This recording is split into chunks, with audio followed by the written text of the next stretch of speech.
It's been an insane week because the way this market is moving, there's no telling. Economic data is saying something else.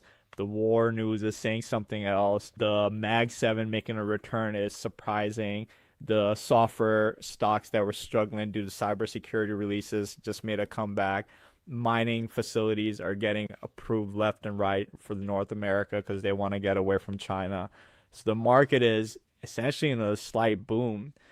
But the legend Tom Lee came out and just said, even though we're going to see this great boom here for the next few months, expect a 20% drawdown at some point, which I can see that happening easily once people kind of get away from everything, start focusing on the fundamentals and also the Fed. The combination of the two is what's going to kind of possibly bring that 20% drawback.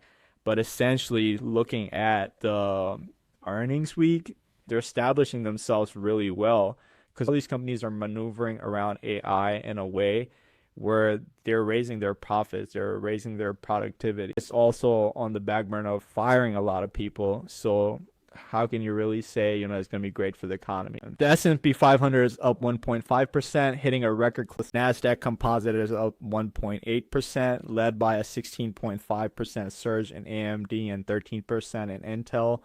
Dow Jones is up 0.2%.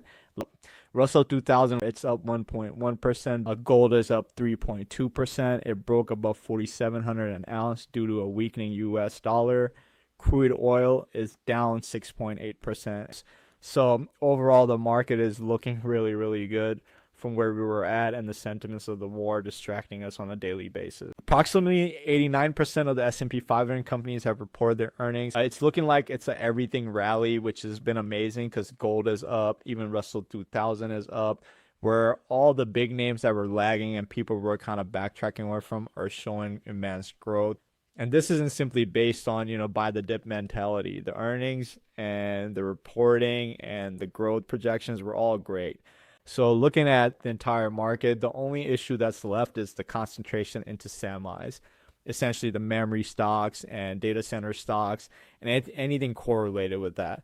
It does look like there might be a bubble forming with all this inflation in the stock prices, but we don't know when that bubble is going to pop. And the best way to get out of such bubbles is when you see it slowly trickling down. You don't want to get out trying to wait for the top or the bottom.